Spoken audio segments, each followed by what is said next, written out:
Madame la ministre, lors de la séance de questions au séminaire des nouveaux directeurs et directrices d'unité, le 4 février 2020, vous avez dit « La recherche a besoin de temps, de moyens et de visibilité.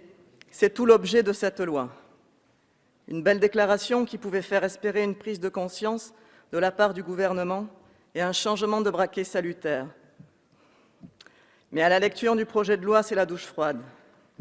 Fidèle au modèle de la Start-up Nation et de la rentabilité à court terme, vous continuez à développer la concurrence à outrance, pour vous stimulante, ainsi que la précarité, et persistez à organiser la fuite des investissements publics vers le privé.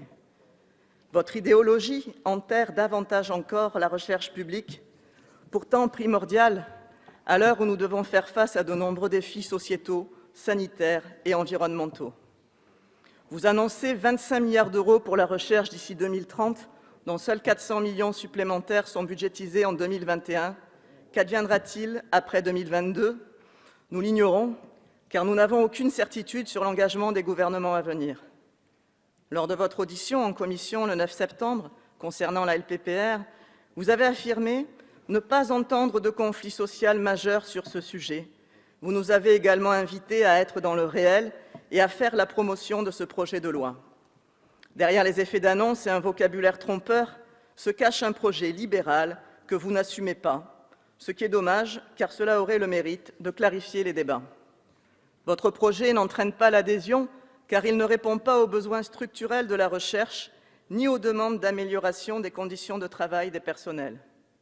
Ainsi, un sondage réalisé par Rogue ESL révèle que sur 2500 personnes interrogées, toutes issues du domaine scientifique, 81% rejettent le volet managérial et statutaire de la LPPR et 85% pensent que la précarité d'une partie du personnel affecte la production scientifique de l'ensemble. La multiplication des contrats précaires, avec la mise en place de CDI de mission scientifique, des chaires de professeurs juniors et des contrats doctoraux de droit privé, tend à supprimer peu à peu le statut de fonctionnaire. Vous instaurez une concurrence entre les générations, voire au sein d'une même génération. Quant aux inégalités entre les femmes et les hommes, rien n'est fait pour y remédier. Or, les femmes sont moins nombreuses que les hommes à bénéficier du statut de maître de conférence ou de professeur d'université, et seulement 30% sont directrices de recherche. Elles sont plus nombreuses que les hommes en sciences humaines, discipline sous-dotée et mal considérée. Elles publient bien moins que les hommes dans les revues scientifiques. De fait, plus on monte dans la hiérarchie universitaire, moins les femmes y sont représentées. Par ailleurs, vous annoncez fièrement un renforcement considérable du budget de l'ANR et surtout du principe d'appel à projets. Or, ce mécanisme d'attribution des moyens est problématique. En effet, même si selon vous, l'augmentation du budget de l'ANR permettra désormais de répondre positivement à 30% des candidatures aux appels à projets, ces financements profiteront à une minorité d'établissements et seulement aux plus prestigieux, comme nous pouvons déjà le constater. La logique est la même avec le préciput accordé par l'ANR à ceux qui auront remporté les appels à projets. Enfin, ce système limite les thématiques scientifiques et réduit la liberté des chercheurs, et ce n'est pas rien. Vous conservez également le CIR, pourtant régulièrement remis en cause, y compris par la Cour des comptes. Cette niche fiscale de plusieurs milliards d'euros par an devrait être réaffectée aux dotations pour charges de service public, utilisées pour les salaires et le fonctionnement des laboratoires. Concernant les nouvelles modalités d'évaluation, Thierry Coulhon, conseiller enseignement supérieur et recherche du président Macron, déclarait en janvier « Le HCERS doit nous permettre de fuir tout faux-semblant, tout déni de réalité, de regarder en face avec précision et objectivité la qualité de la formation de la recherche et de la gouvernance que nous produisons. » La CGT-CNRS déplore, elle, une évaluation chronophage et excessivement coûteuse en temps et en moyens, une évaluation pratiquée exclusivement par des personnes nommées et choisies en dehors de tout principe de démocratie.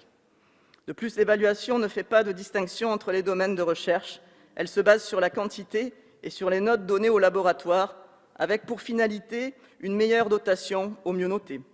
Loin de tirer les enseignements de la crise sanitaire, la LPPR renforce une compétitivité nocive pour la collaboration scientifique.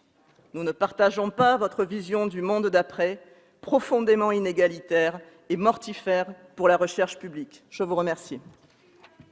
Merci Madame Resiguier. Merci Madame la députée. La parole est à Monsieur Cédric Villani pour le groupe EDS et pour 5 minutes.